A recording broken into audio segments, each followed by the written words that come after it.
Okay. Hi, everyone. I'm sure people are just getting connected here, so let's give everyone a few moments. Thanks for joining us today. We'll just give it another.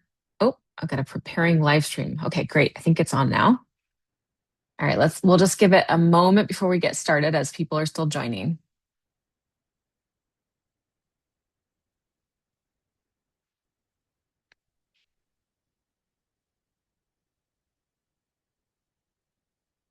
Okay, great. Well, hi, everyone.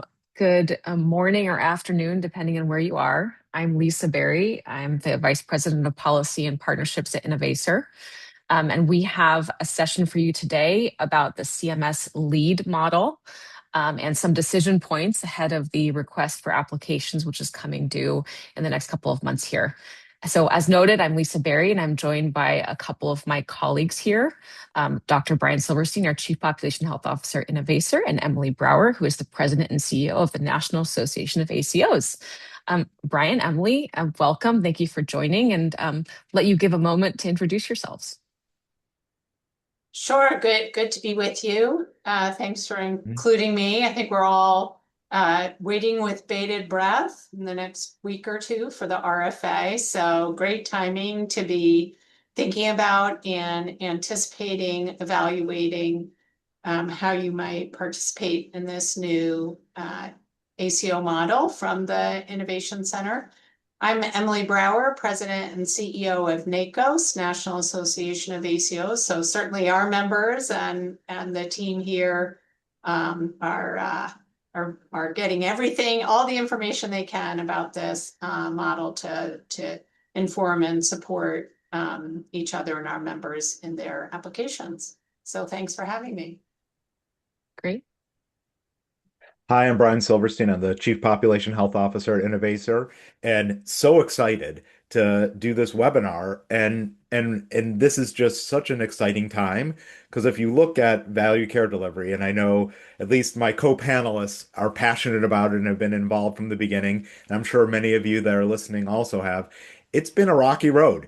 It's like all of a sudden it looks like things are going great, and then they're not. And I think what we've seen at least this year, and this year's been a phenomenal year, is really a renewed interest with ensuring that this movement is something that does matter, delivers better patient care, and it's really about finding the right models. And so really excited to have the conversation today about the newest model.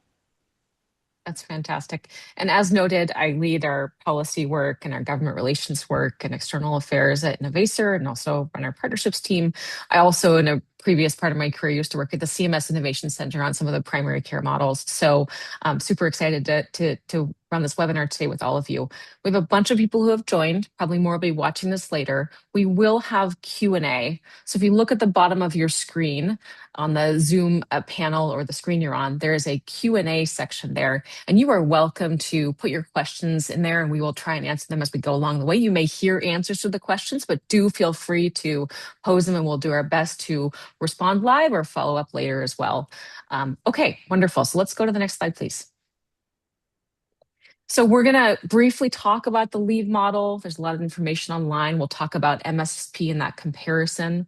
We'll try and do a bit of a side-by-side for lead versus the Medicare Shared Savings Program or the ACO REACH model, give you a little bit on the decision framework for lead MSSP, and talk a little bit about the tech stack needed for lead and MSSP and that decision framework as well among those two. So let's get started. That's our agenda for today. Again, please do feel free to ask questions and we will try very hard to answer them along the way as we go or follow up later. Next slide, please.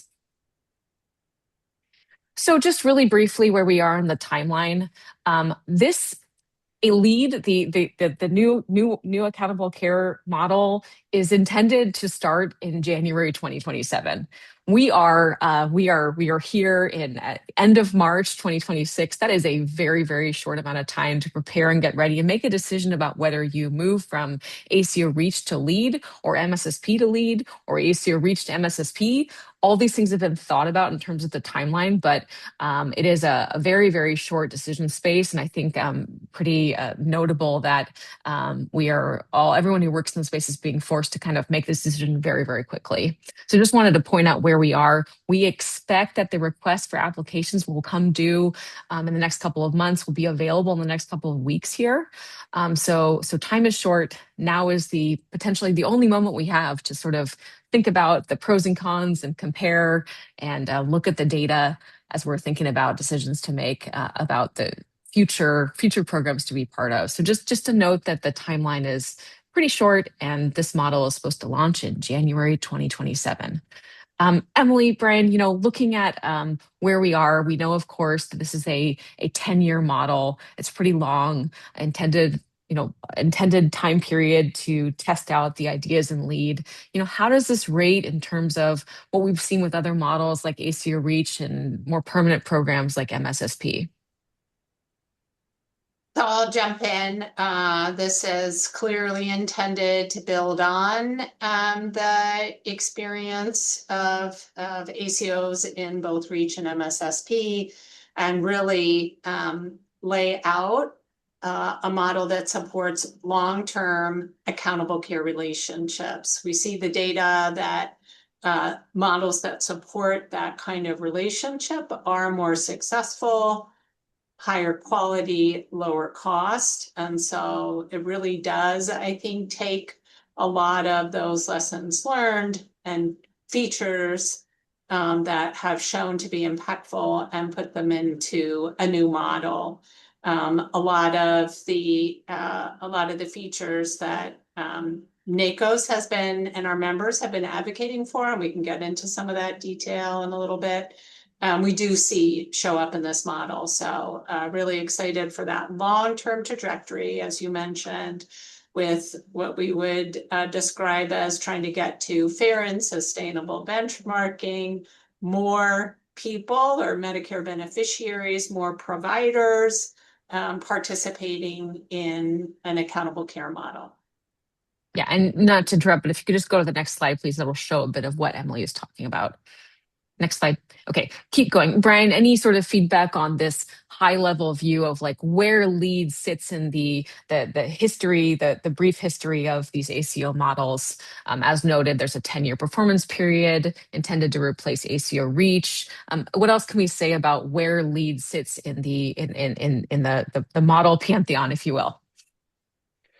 I think the key thing for organizations to think about is not every model is going to be right for you. And it's not that models are good or bad. It's more, is this a good fit for you as a provider or organization? And there's a lot of characteristics, some of the early indicators with LEAD is that, we're really looking, CMS, I think, is looking at who are the providers that are not just obviously those that are in REACH as a transition, but who's not in the game right now. So some of the smaller independent providers, more rural providers, some of the safety net providers might have thought, boy, this is going to be just too daunting. I think there's some nice features here that give a nice on-ramp for people perhaps that have been observing and watching, and that's really the intent here. Yeah, definitely.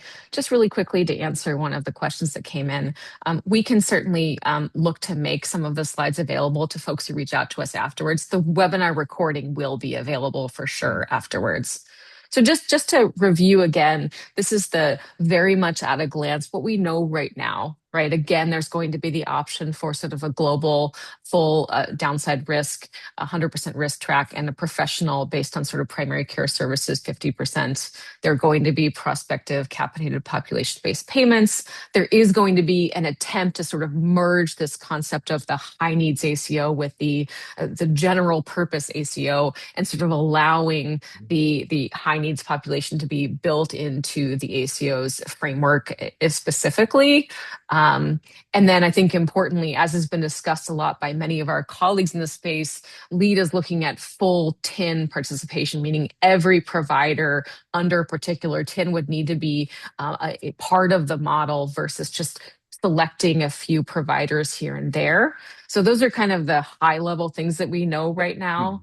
And then there's also these newer ideas that CMS is looking to test. When I sort of heard what some of our CMMI colleagues were discussing about the model, I was thinking it sounds like they took a bit of a grab bag of all of the good ideas that people have been proposing and suggesting for a while. The first is this idea of CMS administered risk arrangements to facilitate the participation and the partnership with specialists for episode-based care, wherein the model participant doesn't necessarily have to take on all of that risk financially. So helping with that in some way, many details to be determined.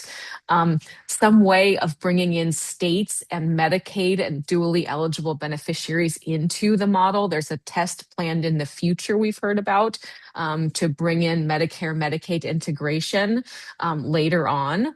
And there's also a plan in the future for the Part D buy down. So just a few other things to note around what we know so far about the LEAD model. Can we go to the next slide, please? So I So think, before, yeah, go ahead, please jump in. no, I was going to say before you jump to this, you said it and it's on the slides, but the two really important things here, I think that many people responded to when the model was announced, that makes it a big deal for all of our members, is that full TIN participation, which we'll talk a little bit more, right? So folks who really wanted to be in an NPI based model, now if they're going to be in full TIN, they're going to be evaluating both MSSP and LEAD side by side. And for those who did not participate in REACH because of the bifurcated model between high needs and all others, the whole practice approach that integrates high needs within the TIN or the practice population is going to make that attractive for folks who maybe weren't interested in REACH and stayed or chose MSSP. So I think that's why people feel like it's a blank slate. Everybody's going to anticipate that RFA and do the math regardless of where they are today. So those are just 2 points on that slide that I think are worth amplifying a bit. And I know you're going to talk about the full TIN approach as well here. No, I think you just brought up the conversation, which is really important. I think that CMS is trying to put in front of folks, please consider the decision about whether you continue an MSSP or join MSSP or join LEAD. And I think they are very much trying to make, just like you said, Emily, the decision a considered one where you do need to run the numbers and say, does this make sense for me? Is it time for me to move into a model with more specific risk and the opportunity to be in a more downside or full risk arrangement, right? That is the push. How do we get more lives, more populations into these accountable care relationships that do have sort of a downside risk component? That's my take. I don't know if you all have any response to that. I think that's the decision they're trying to push folks towards. Yeah, Agree, I think that disagree? in general, I'm going to agree with that. I think that when you look at TIN versus, NPI, it's certainly for individual providers and even for some organizations, it's nice when you do NPI because you could segment things out. But from administrative complexity, it just creates a lot of complexity. And so while there are certainly benefits of an NPI level models, I think ultimately going to the full 10 is likely going to be better for long-term outcomes.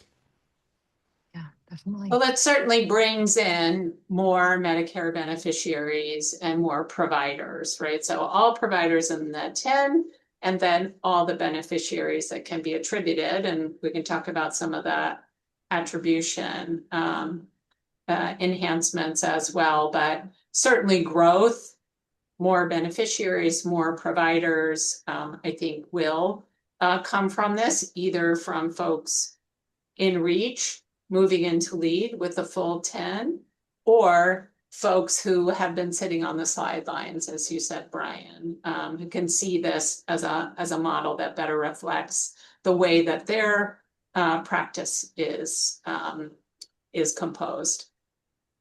Yeah, definitely. Really quickly, I want to answer a couple of questions that have come in just for a moment to go back. There was a couple questions about the duals component or the bringing in state component. And the answer is we don't know which states are going to be part of this.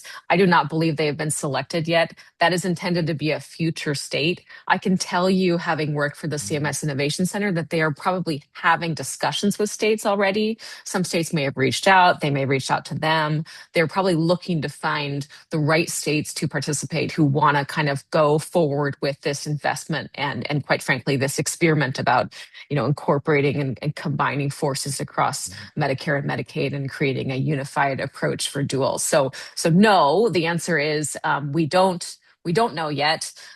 We will be keeping a close eye on this. If you're in a particular state that has been, more willing to and interested in experimenting and bringing accountable care into the Medicaid population, to the duals population, get involved, right? The way that this works is that CMMI has a component and division that reaches out and works with states, and they'll be having those conversations right now. Your encouragement, if you're part of the delivery system, could be very, very helpful. So I just from my sort of advocacy component from previously being part of CMMI, I would say get involved and have that conversation with your state and reach out to CMMI as well.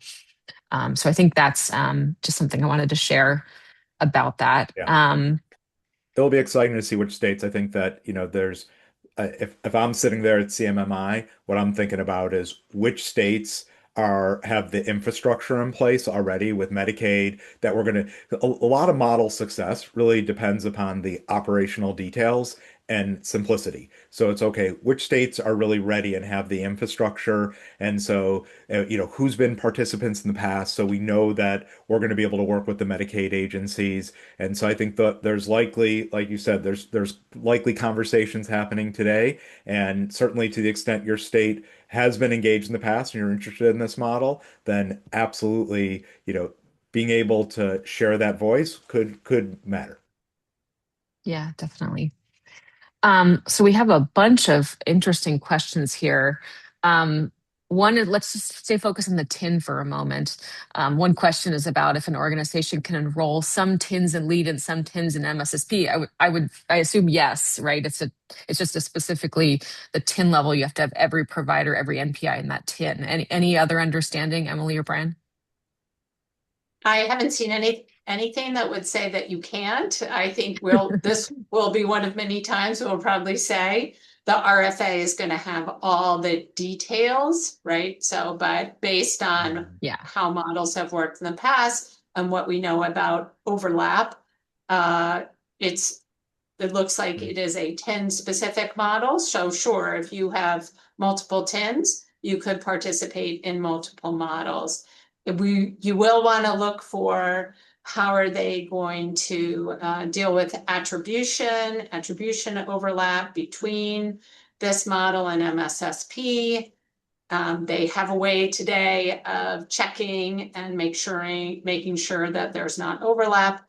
And then for those of you who are in the ahead states, there's a third thing to think about, which is how attribution works relative to the ahead model and geo ahead, right? So it's really just understanding how there's going to be sort of trumping, if you will, but they should be TIN exclusive, which means you should be able to select TINs where it makes the most sense for the model.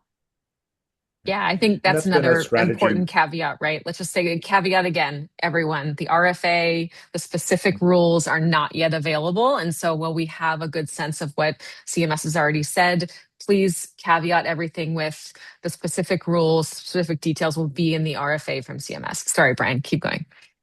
Just No, wanted absolutely. a disclaimer.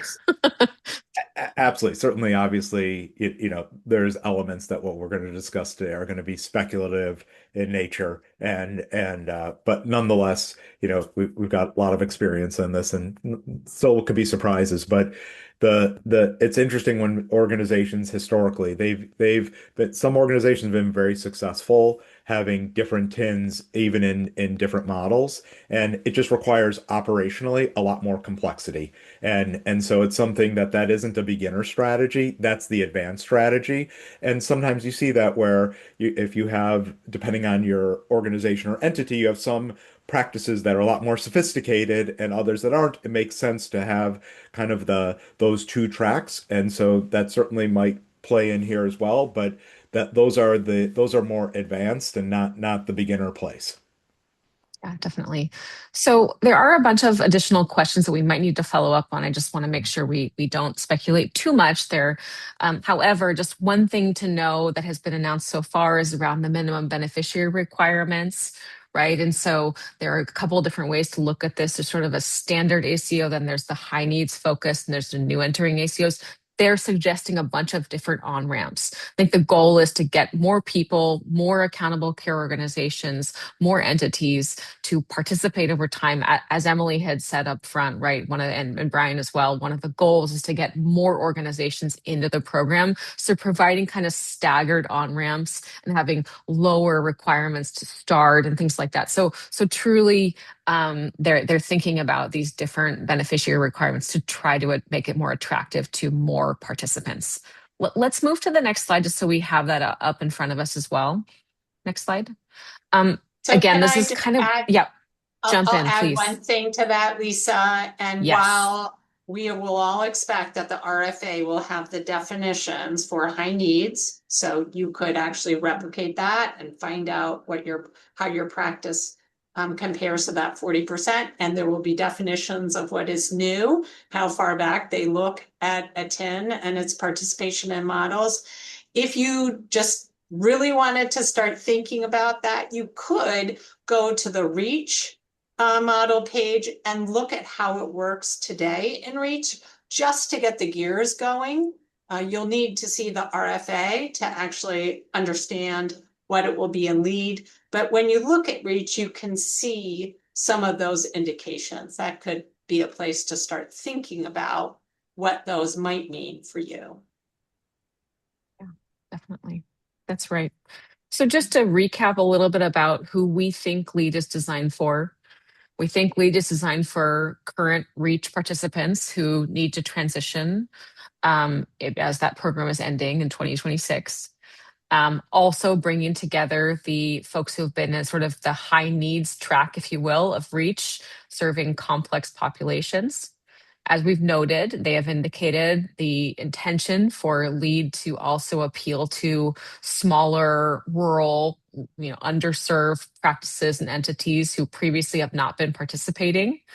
They've also been indicating that FQHCs and rural health clinics may also be interested in this program. Also, organizations ready to take on some kind of capitated two-sided risk arrangements. And then also, we believe it is targeted towards folks who are currently in MSSP ACOs who are looking to move forward with different payment flexibilities and a different quality reporting burden and potentially a different risk arrangement. That's kind of our perception so far about what we think the program is for. And then what we think they're signaling is this long-term horizon, this 10-year horizon, looking at sort of long-term infrastructure, the ability to move things over time. We'll talk a little bit about benchmarks and benchmark rebasing. That's a bigger topic later. That previously, the short version is the way this worked. It had the potential to penalize higher performing ACOs. Complicated story. We'll talk about more. That's a very, very short version. Specialist integration, as we discussed, is planned for the future. Whole practice focus, trying to get more folks in. We think broad participation in these models is really important. And then, just really building on some of the progress already made in the last couple of years with REACH and MSSP. So just a little bit of our take on who we think LEAD is designed for and what we think CMS is signaling with this policy move. Anything to add here, Emily or Brian? So I think, and as you said, we'll talk a little bit about benchmarking in a minute, but Bigger topic. what has been shared at least would indicate that there is an attempt to attract both historically higher cost ACOs and historically efficient ACOs. So rather than having sort of one way that an ACO's benchmark is developed, there are some factors for both of those too. So that I think will make it more attractive for folks who serve a historically high needs, higher cost population, even if they don't meet that high needs definition. If that is a population and a ACO that includes lots of high cost points on the continuum, this may, when you run the math, may be more attractive for those that don't benefit from that regional or efficiency adjustment that we see in other models. Exactly. Anything to add, Brian? No? Okay, great. So let's we have a quick poll. We want to get some feedback from the audience. So team, if you wouldn't mind putting up the first poll question. There you go. So if you're a participant, if you see on the screen, please take a look at the question, which is, what is your biggest concern or barrier about participating in the LEAD model starting in 2027? I have a couple of options here for you. Let's give it a moment if you wouldn't mind answering so we have a sense of where to focus here. Financial risk, downside exposure, benchmarking methodology and payment details, full TAIN approach, minimum beneficiary threshold requirements, and waiting for more details. Let's give another moment.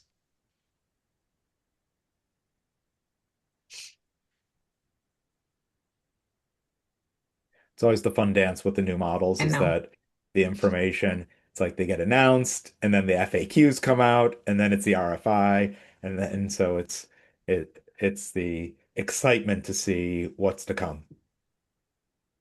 Yeah, And the exactly. FAQs get updated, just for those of you who haven't checked the model page and in the past week or so, they do update those based on questions that they get to the model team. So do keep your eyes on those as well. Yep. So team, can you pop the results to the poll? Not seeing them. There we go. So it's a mix here, certainly. But of course, most people are still waiting for more information. I see the most questions in the rest of the group around uncertainty around benchmarking, which makes sense because there's not a lot of, that can be a very challenging place here. But a lot of people are still waiting and a lot of people looking with questions around benchmarking. All right, thank you for that. Next slide, And the please. financial risk exposure is Yep. really and that's one that, certainly there's some questions coming into this too, because if your tin is in a prior model, then it impacts which glide path you get to go towards. And so certainly, obviously, we're not going to know for sure until the RFI comes out. But typically, if your tin was in a prior CMS or MSSP model, then that tin is not going to be considered new. And this is always the pro con, where if you do have a tin that's new that hasn't been in a prior model, the question becomes, have you actually billed and do you have attribution under that tin? And so that's really the pros, cons, and conversations that organizations have regarding being new to a model and also using new tins. Yeah, definitely. So really quickly, this is just meant to give you a view of where we are with MSSP. Emily, obviously we've all been working in this space for quite some time. Any sort of reflections on where the Medicare Shared Savings Program is today? Again, this is a statutory program that is not a model experiment, although there is a lot of cross-pollination and working together between the CMS Innovation Center, working on, frontier ACO models versus MSSP, the permanent program that's part of Medicare. Yeah, so the Medicare Shared Savings Program has demonstrated success in terms of improving clinical outcomes for populations and lowering cost of care, avoiding unnecessary spending. So a successful model, it goes through its process. So the process for making changes to the Medicare Shared Savings Program is the proposed rule comment period finalized rule process. Some people like that. It's well known, it's transparent, there is a comment period. And other than during those times, the program doesn't change a lot. Some folks find that to take a long time, and they like working in an innovation center model where things can change more rapidly, and what sometimes feels like responsively and other times feels like whiplash. So you have to decide what your tolerance is, as well as, what is a process that feels comfortable for you. And that's sort of like at the top level about being in the permanent program, as people call it, versus in an innovation center model. But then you have these differences that are here on the slide in terms of downside risk exposure, which is certainly less in MSSP, particularly if you've got those strong quality scores, and that pathway to risk. So being able, if you're new, inexperienced, to start out with a lower risk and graduate towards a higher risk, where of course there is a higher reward. And then I think some of the things that are missing in MSSP today and very attractive about LEAD are these downstream payment arrangements. So these different capitation options, the ability to contract with primary care, other downstream providers. And I think what we're all really waiting and anticipating very much to understand is the prospective trend. So the ACPT, the Accountable Care Prospective Trend, is a feature of MSSP that has been problematic, just in terms of being able to prospectively set, anticipate, and really accurately predict healthcare costs. So how that shows up in the prospective trend in LEAD will be really important. So that's, and then the quality reporting, which today has been a source of consternation in the MSSP model, seeing a more graduated pathway to ECQM quality reporting for those who are deep into that weed is also a consideration. Yeah, I was going to say as well. I mean, I live very much in the policy wonk space, as do you, as do my colleagues here, and in particular being in the rarefied world of like ACO policy wonkishness.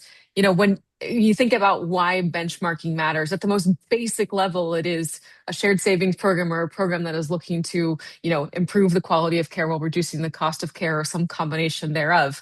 You have to know what you're comparing against. And there are all kinds of reasons why that is set here or there based on historical trends. There's a whole variety of methodologies. Just at the very high level, know that benchmarking is the core way that we understand whether an ACO is saving money, and then hopefully through additional quality reporting, understand whether quality is, remaining the same or getting better, hopefully getting better. So it's just one of those core policy issues when you think about accountable care organizations and value-based care models.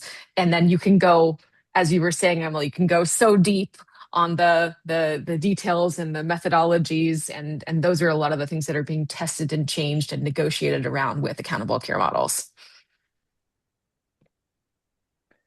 Yeah, no, I agree with everything Lisa, you and Emily said here. And this is, it's interesting. I remember when the MSSP program came out, it literally was an act of Congress. And so you read in the Congressional Register, here are all the different rules and terms, and as Emily, I think, very eloquently pointed out, that there's a lot of benefits to something being stable in that regard, and so you could count on it. But at the same time, when with the lead model and what CMMI is doing, CMMI is the experimentation arm, and so it needs to be fast and agile and adapt and adjust.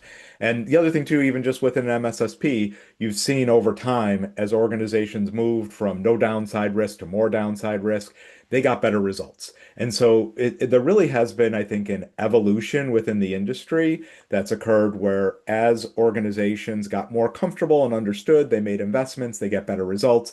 And that's part of the reason why MSSP has still maintained that high beneficiary count and number of organizations in it. And obviously a lot of this stuff swings on risk adjustment and benchmarking because ultimately that's what discerns whether or not you're getting the financial results.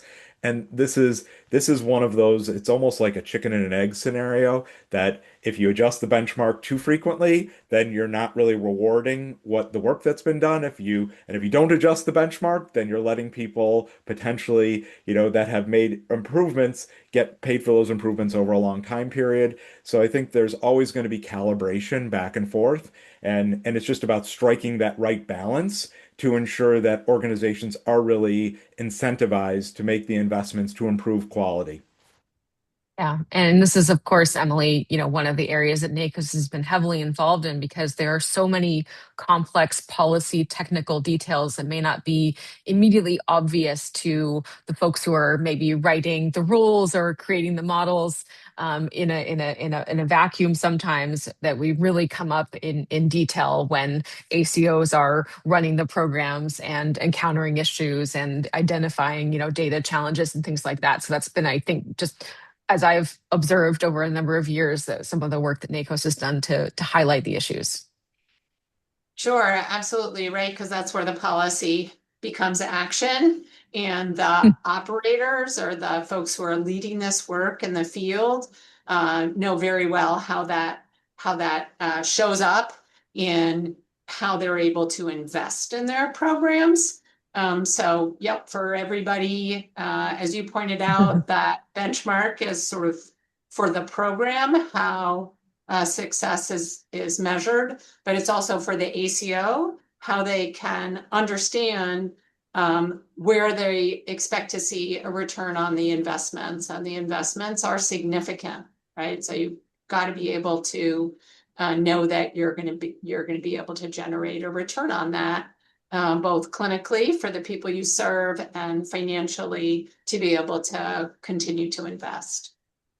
Great. Next slide, please. We'll just get into a little bit of specifics about trying to compare side by side lead versus MSSP. All right, so just really quickly, because this is a lot we've been talking about, the difference between the programs. MSSP, as we discussed, this is permanent statutory program. There are different, and LEAD is a 10-year innovation center model, CMMI authority to test different ways of delivering care and paying for care. The risk and reward side, there's up to, a totally two-sided risk reward with global geo. There's less available and a different type of program through MSSP.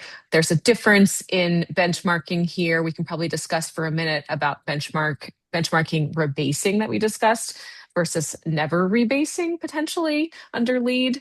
The payment structure, shared savings reconciliation for MSSP, and then with LEAD, there's sort of a prospective capitated population-based payment.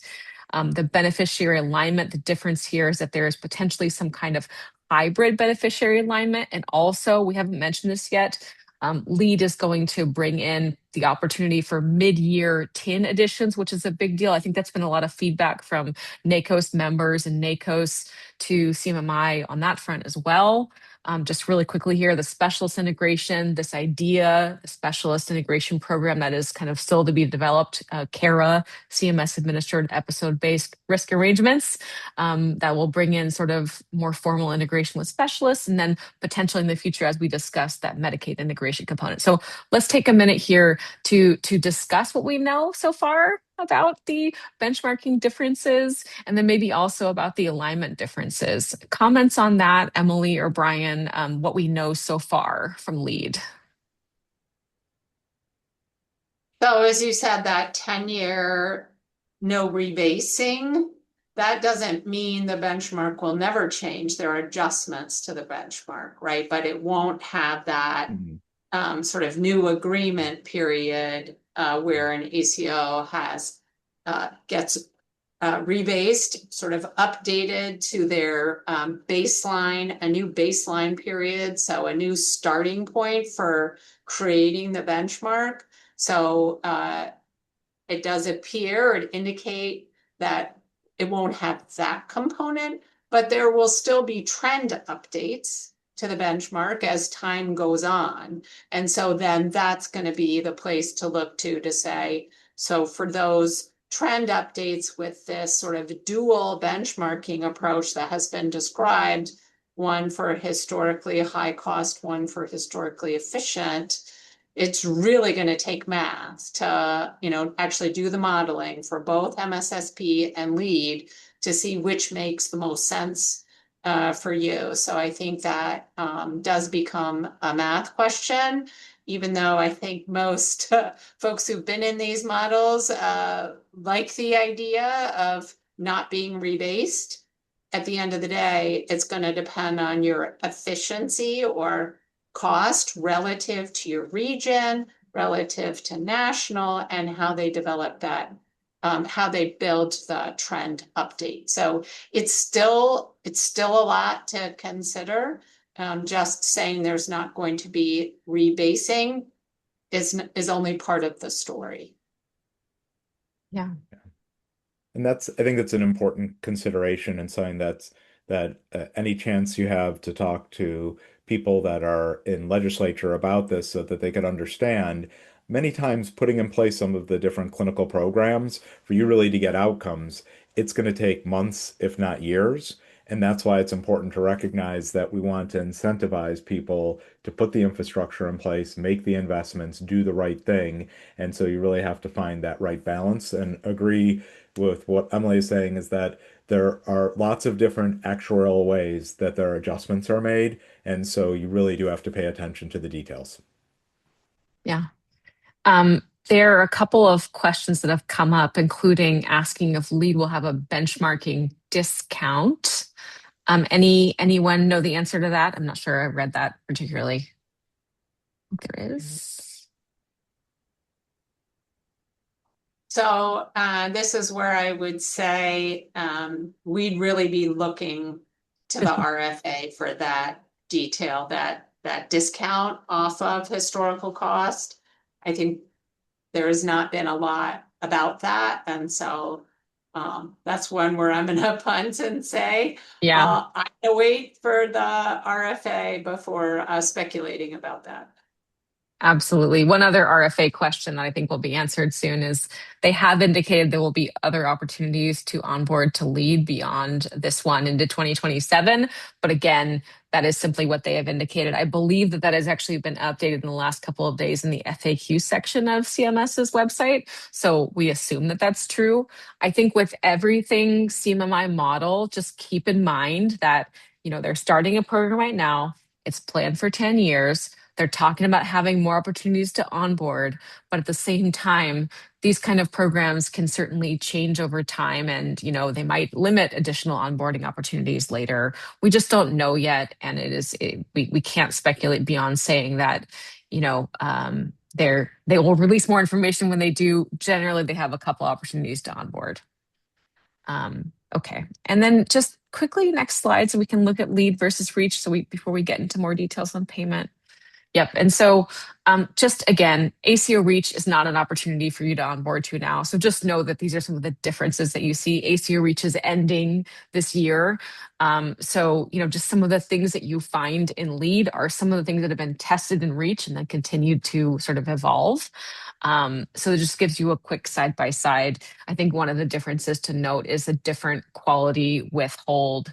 And then building on some of the things that weren't available in Reach, like we discussed, the specialists, the Medicaid integration, the TIN versus NPI versus the full TIN approach, the separation of the high needs track versus the integration of high needs beneficiaries into the full ACO. Those are the things that are important to note that are changing. But of course, again, you do not have a choice between reach and lead. Reach is ending, lead is beginning. The choice is between MSSP and lead, or I suppose doing nothing and hopefully not exiting accountable care. But that is the choice that is in front of folks right now. Anything else to say about the lessons learned so far from reach, either of you? From things you've heard from ACOs or your own perspective about things we've learned so far from reach? I think they really are in those points that you called out there, Lisa. And I would say specifically on the integrated approach, or what I would call the whole practice approach. I certainly knew of ACOs that liked reach and really considered participating in reach, but the high needs track, which made sense for them, meant that some of their Medicare beneficiaries were left out because they didn't qualify for that. So when you think about the work to do whole practice, particularly primary care practice transformation through payment transformation, a lot of folks felt like they were leaving providers and beneficiaries behind. And so see this integrated approach, which we've already talked a little bit about, but I'm just going to say it again. This integrated whole practice approach, I think is going to get people who decide not to participate in reach are going to take another look now with lead. And for those who have that kind of a practice with lots of higher need, more complex, more historically high cost beneficiaries, I think they are hoping that this will be a better match for them and not leave people behind. So I think that is, and that was another question in the chat. I think that is what is very attractive about this model. Yeah, definitely. Just to Can we add in move? one thing, Oh, I go ahead. think the Keep going. alignment, with Reach, you had prospective alignment, and that turned out, I think, to be critically important, especially when you have smaller populations, Mm, and that's something that really makes a difference then in terms of identifying which beneficiaries you could make investments in. And so I think that's something that is an important factor and a big learning and one that's carried forward here. definitely. Let's move forward to two slides from now. Slide 13, please. The decision framework slide, just in the interest of time. There you go. So here's what we have identified so far. Interested in people's feedback, audience and panelists, about what we think is important to keep in mind when you are making a decision. Obviously, you need more information. All of us do. We are waiting on some of the more specific details. We have some of them now.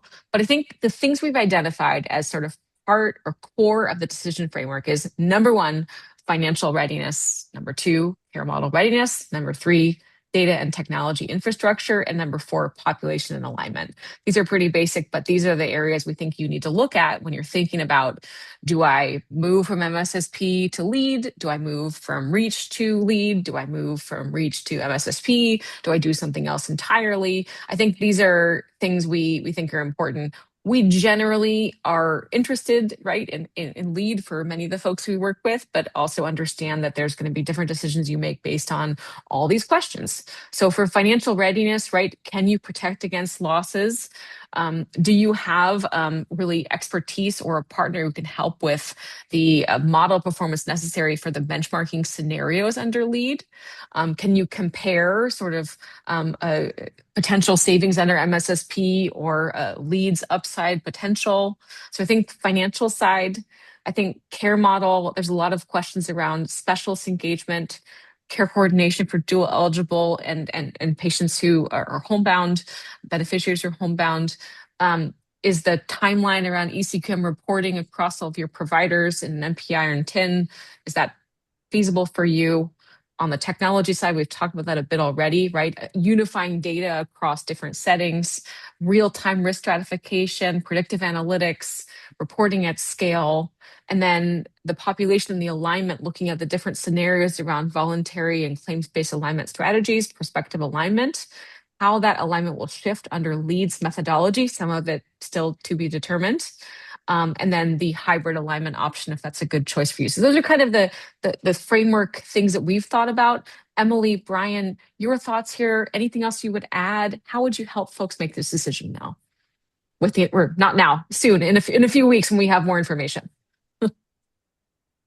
I think these really are the questions. What is, as you think about what your network, the O of the ACO, right? What is that organization or that network of providers, that complement of TINs or collection of TINs?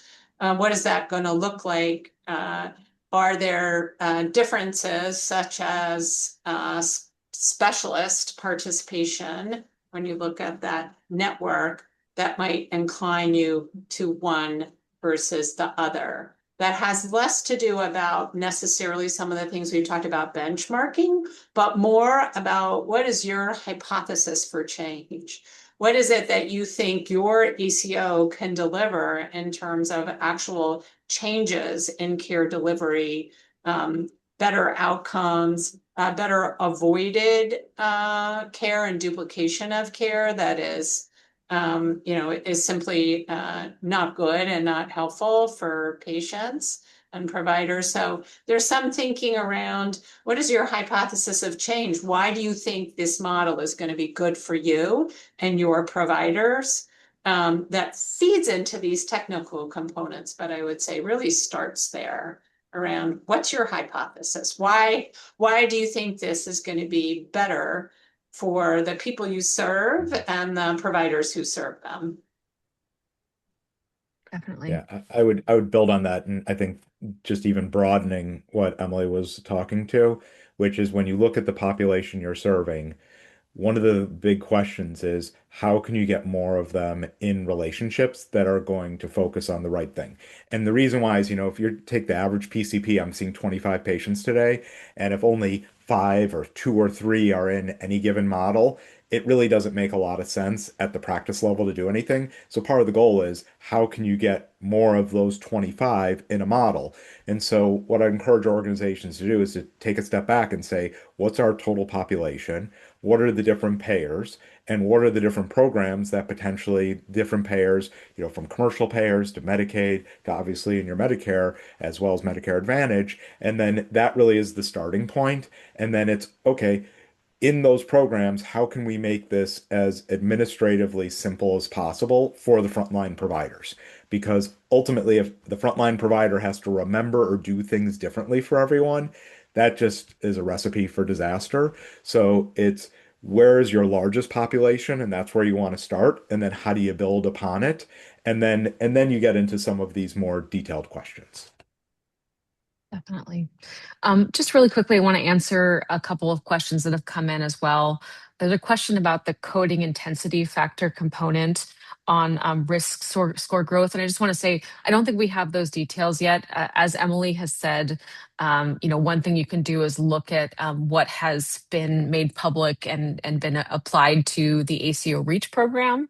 In ACO REACH, there was a 3% symmetric cap to risk score growth. So just you can look at what CMS has done previously.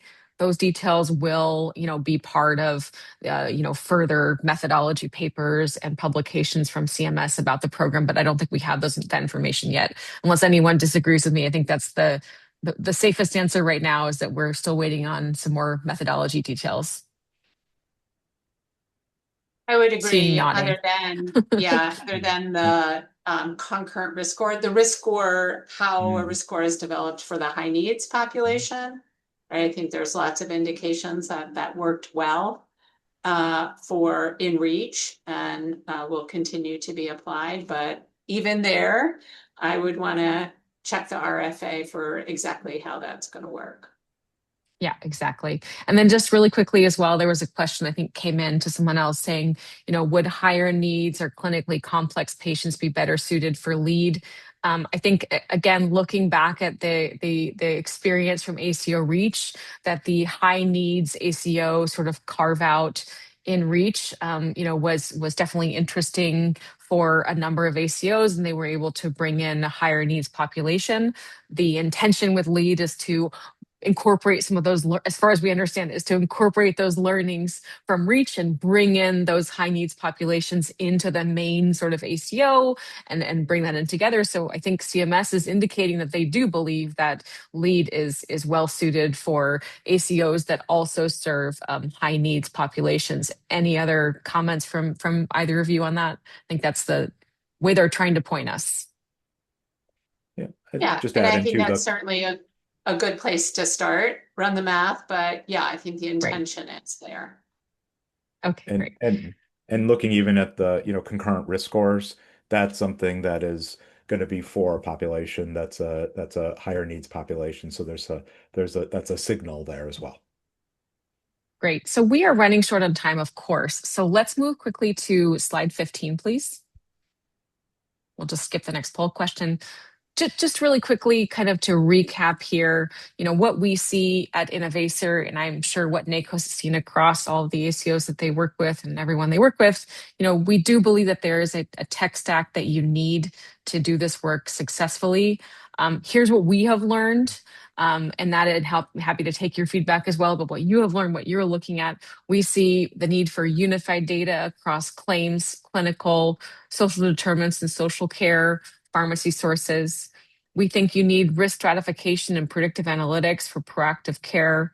We've seen that you need care workflows that are designed for that sort of care coordination between different providers, different systems. And we think you need quality measurement that can, support what you're doing across different providers, across an entire ACO, and really tying those to specific outcomes that drive success in an ACO model. So just wanted to add that that's kind of what we've seen so far. Any other comments from either of you about things you've seen necessary in terms of the tech stack to be successful in these models? I think that really covers the gamut. I think ACOs and those who support them have gotten really good at ingesting data, right? So you mentioned claims, clinical, pharmacy. Our members get notification data, admission, discharge, transfer data. It's just like really good identification of data that helps them understand the people they're serving and the opportunities they have to intervene. So, either building it or partnering or buying, these are clearly the tools and technology that folks use and need today. I would agree. Absolutely. Just really quickly, let's go to the next slide so we can show you, if you're listening, the kind of things that Innovacer offers to ACOs. Next slide, please. So just really quickly, there's a couple questions coming in as well. We offer tools that transform data into population health insights, that streamline care management, that really focus on quality and risk, and then optimize that contract performance. This is what we were just mentioning, Emily. Anything to add here, Brian, about how we work with ACOs? I think one of the most important things is being able to make life simpler and really that focus on how can you understand the operations so that you're able to make the right thing be the easy thing, and so people are able to get better care and better results. Absolutely. And then next slide, please. I want to give Emily a moment to talk about NACOS and what they offer.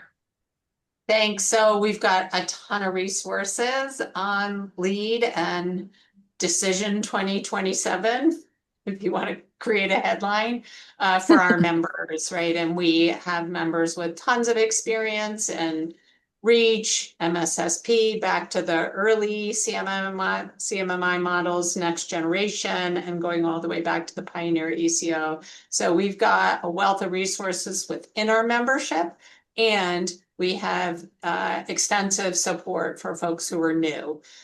So wherever you are in the accountable care journey, we've got resources for you.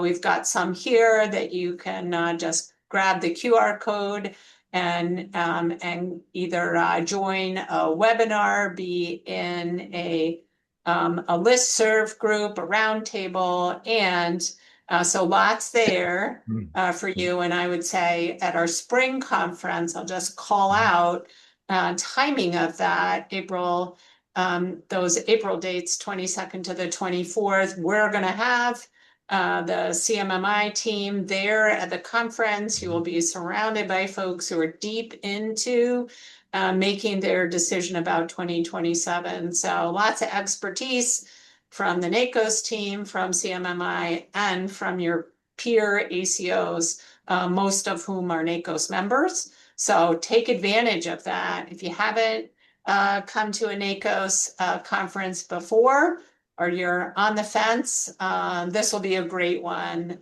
to quickly get up to speed around Decision 2027. That's right. And if you come to the pre-conference, you can see me on a panel with some of our peers talking about to buy, build, or use embedded technology in a sort of deep dive session on really evaluating these technology solutions. So please come to NACOS if you're in the accountable care space, and please consider joining us at the pre-conference workshop as well. We'll go into a lot more detail here, and you'll be able to hear a lot more and speak to folks directly. Just finally, can you go to the very last slide, please? We'll just close out. We're almost at time here. So if you have questions, we're happy to help. Our team at Innovacer will actually provide you with, counseling and support to figure out what you're supposed to do here. Look into some data for you. We're happy to give you sort of a no strings attached assessment of your choices here. So if you are, qualified accountable care organization or considering being one, please reach out to us, schedule a call with us, and we will pull the data for you and look at it together and try and help you make that decision. So please consider reaching out to us and let us know how we can help. And also, please, again, consider joining NACOS and attending the conference and talking about these important decisions with us more there. I think that's it. We are at time. Thank you so much, Emily and Brian. Appreciate all your time and expertise. And thanks to everybody who participated. And looking forward to following up with you soon. Thank you. Thanks, everyone. Bye bye.